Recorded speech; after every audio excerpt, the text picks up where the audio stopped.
Greetings, Earthlings. Welcome to another edition of Oh Man, That's Awful, coming to you from the luxurious studios of Radio Titans here in Los Angeles. As always, I'm one of your two co-hosts, Carl Kozlowski, and with me is... Kevin Corcoran. And today, Kevin, who's our guest?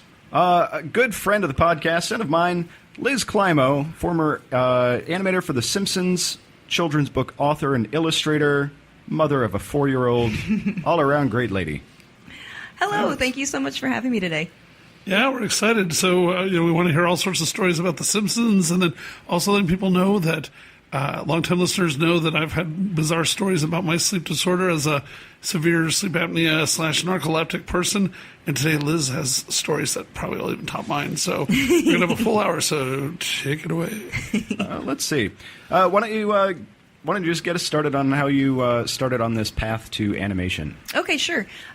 So I have always loved to draw. I've always sort of been fascinated with comics, and I loved, Far Side growing up, and Calvin and Hobbes. And so when I was in college, I was going to San Jose State University, and I was working towards a degree in animation and illustration. Unfortunately, I was rejected from the school's program, and so I was sort of in limbo, so to speak, where I just didn't really have anything. I had finished all my GED, and I just really couldn't move forward in school. And I was sort of, to be honest, I was like, well, if I can't even get into the school's university, like, will I even be able to find a job? Like, am I good enough to find a job in animation? So, fortunately, I had a family friend who was working on The Simpsons at the time. He was kind of more of a mentor at the time. He's a friend now. But he offered to sort of help me if I was interested in working on The Simpsons. He said, I'm willing to help you apply for a job here, and if you're any good, I can tour you. And fortunately, I got a job and actually packed all my things and moved to LA on my 23rd birthday, and I sat down at my desk on my first day on The Simpsons, having never flipped pages before, because back then we actually still drew on paper. That doesn't really happen anymore. I actually, I don't know if you've ever seen a light table before, but that's what, the animators used to use before all the computers took over. And I walked, the producer showed me to my desk, and he was like, here's your cubicle, here's your desk. And I saw that there was a light switch under the table, and I flipped it on, and the light came on. And I was like, why is there a light in my desk? And he was like, oh, no. Oh, wow. This is what? Bad. I'll see you at lunch. How about that? Yeah. So at that point, it was like, oh, okay, so I can kind of draw. I'm definitely out of my, league here a bit, so I'm really going to buckle down and work as hard as I can. And I did, and I was there for 13 years.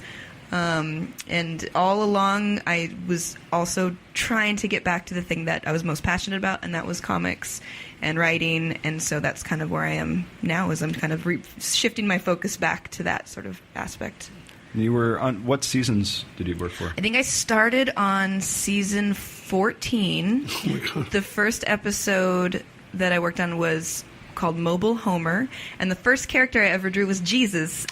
Really? Really? Yeah. That's quite the distinction. It was, and this is a fun fact about The Simpsons. I don't know if you know that the only character that has 5 hands is God. Five hands. Five fingers. No, there are other gods that have 5 hands, but we have. I was going to say, if God is Vishnu, perhaps it would have 5 hands. Vishnu is the only character not to bring up the Hank Azaria, since that's so big, but please do not feed a peanut to my God. That's Ganesh. Right, but yeah. Right. I'm not saying Hank Azaria is a Hindu god. But as a matter of fact, that's a good point. Like, so much of what I know about so many things, I learned from The Simpsons. Yes. You know what I mean? Like, I know so many cultural references up to, parodies of movies that I haven't seen that I can have a conversation about because of The Simpsons. It's true. Or then, if you actually see the movie and you're like, oh, that's what they were talking about now I get forever it. ago 10 when years I watched. later. Yeah. It's funny now. Yeah. Yeah. But, I know... Apparently there's a play called Streetcar Named Desire. Fact. Not just something they did on The Simpsons. Desire. Yeah, check it out. It's on the list. I had no idea. Is there also a Planet of the Apes? That there is a... Oh, wow, okay. Fascinating question. Yeah. All right, Yeah. well... I've got so many questions about The Simpsons. We'll hopefully cover all sorts of stuff. But one thing I've wondered in a broad sense is, Okay, so it's astounding to me that you started at season 14 and you went 13 seasons, right? Mm-hmm. So they're about to hit 30 in the fall, right? Yeah. Oh, yeah. I think we're already, I say we like I'm still there, but I think they're actually currently working on their 30th season. As a matter of fact, this Sunday's episode is 636, which is going to break Gunsmoke's record for longest running scripted show. Yes. Wow. Matt Selman, who was a longtime writer on The Simpsons, I think he's a showrunner now, actually, he tweeted about that this morning, and I was like, you don't say. Finally, cool. That was I remember that milestone being so far off on the horizon, and now here we are. And name one episode of Gunsmoke. Exactly. Do not recall. Yeah, see, that was in the TV's like sad age where it's like anything could last forever, but like this show, it's at least it's never the same thing twice. Well, there aren't any black people on it, so I guess we'll just keep renewing it. I imagine that conversation went. But I mean, like, what do you think is the key to why it's managed to last so long? And do you have any idea? Like, my impression is that it's just entirely shifted into new generations of fans over the years that probably hardly anybody that watched at the beginning still watches regularly, at least. I don't know. I think there definitely are those people. I think, nostalgia has a lot to do with it. But, I know the show gets a lot of criticism because, seasons, I'd say 1 through 8 were just unbelievable. Like, so great. And it's, it's a 30-year-old show. So but I do feel like a lot of the episodes are still really good. I think there's a lot of it's good enough to bring the new audience in. But then I think for, like me, for instance, I have a 4-year-old. She's a little too young to watch it now. She might have seen a couple episodes, but, she's technically a little too young to watch it now. But even having worked on it for as long as I have, I was such a huge fan before that it's almost kind of like, like you leave home and then you come back for the holidays and it's just still there. Mm-hmm. Something about it, it's like an anchor. It's just not, it's been around for such a long time that I feel like I want to show it to her eventually, and because I want to kind of relive how much I loved it when I was younger.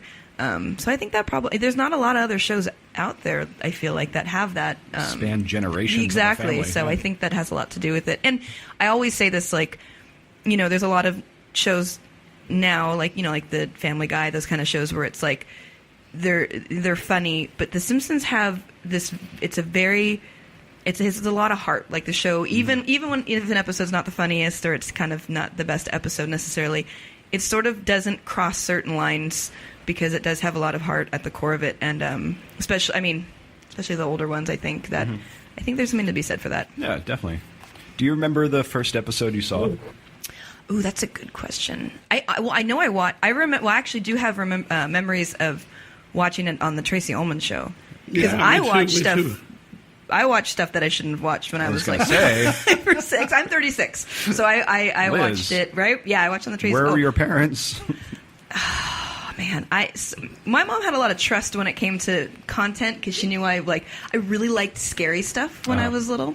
And I remember, I wanted to be scared, and I would go to the video store and bring back, like Amityville Horror or like Dolls or The Changeling, those kind of older horror movies. And I'd be like, this isn't scary. And this is, of course, when I was a little bit older, probably like 14. Mm-hmm. Mom was like, oh, well, you want to be scared? I got something scary for you. How about A Clockwork Orange or Last House on the Left? What? And I know I feel bad telling that. My mom was a great mother, I promise you. Awesome. She was, and I was like, oh, yeah, this is a lot scarier. Careful what you wish for, honey. I know. But, she knew, and here I am. I mean, I'm, How about this? Here's unfettered access to HBO. I'm going to bed. And, fast forward 30 years later, and I'm, running down the street. They caught the Golden State Killer, and everyone's like, "What is wrong with you? Why are you so excited about this?" I was excited about that too. It was exciting. Wait, you're saying your neighbors weren't excited that a killer was off the streets? I'm in the wrong neighborhood, I think. Yeah, apparently. Because I was just like yesterday. I think it was yesterday or the day before. It was incredible. Front page was like North Korea peace. Cosby goes down. Golden State Killer caught. I'm like, I don't think there's ever been a day in my lifetime where there was so much good news in one day on the front page. Just don't open the paper. Yeah. Just don't go further, yeah. Anyway. Sadly, it is still what's inside that counts. Yeah. But, one thing with The Simpsons, since you mentioned Jesus, there was actually a book. Oh, boy. No, I'm not getting real deep into this. I'm just curious. Like, there was a book called the Gospel According to the Simpsons, and it's a pretty popular book. And they dealt with religion a lot. I can't really remember what the what the in-depth premise of it was, but I read it way back in the day.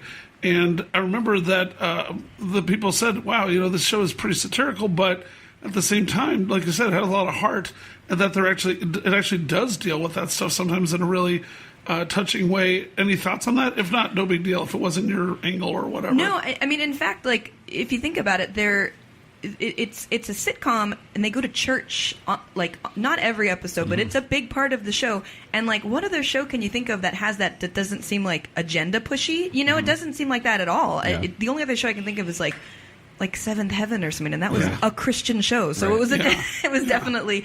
I think it's nice. I mean, I'm not a religious person, but I think that it's nice that they kind of can include it in a way that isn't heavy-handed. There's a morality. Yeah, exactly. Yeah. Well, and I think one of the other things about it that strikes me, I'm not Christian, and I think it was when I was in high school, maybe junior high, but we had a reverend living next door.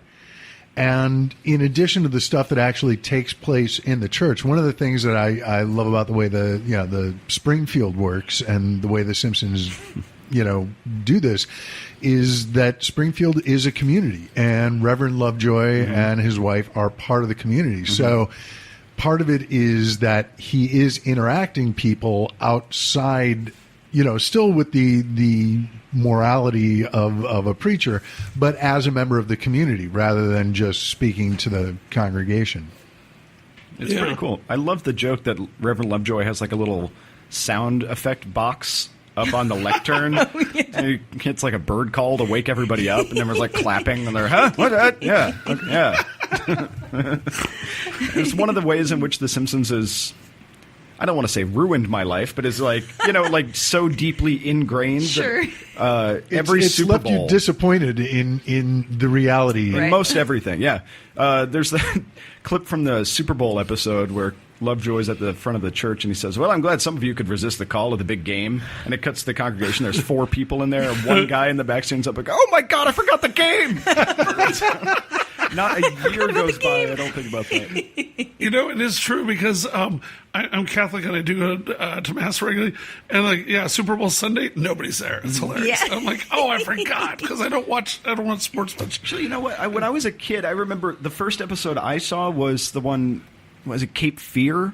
Where Sideshow Bob is tracking the Simpsons. They join the witness protection program. Is it with the when he keeps stepping on rakes? Yes. Yeah. Yes. And then Bart makes him sing the entire score at the HMS Pinafore at the end. And back then, I was like 10 or 11 probably. My mom was working late. It was just my dad. And he's like, "Well, don't tell your mom. We're not supposed to be watching this." But just tears streaming down our faces. Just like bruised thighs, just like... And he's like, "All right, this show can stay. This is all right." And I got to tell Matt Groening that. I met him once. I got to wait on him at a restaurant downtown a few years ago. He came in way late, but I was like, "Sorry, kitchen, we're just going to stay open." And he, some of the producers came in after a fundraiser.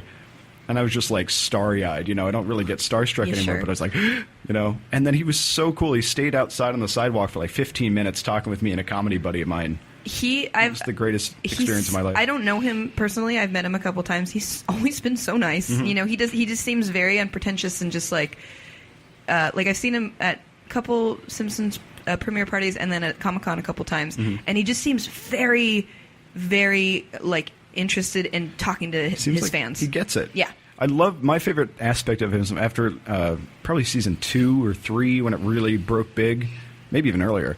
He bought a house in Venice Beach, and then the one next door to it just to fill with Simpsons paraphernalia and merchandise. What? And a living Simpsons museum next to his actual house in Venice. Oh, yeah.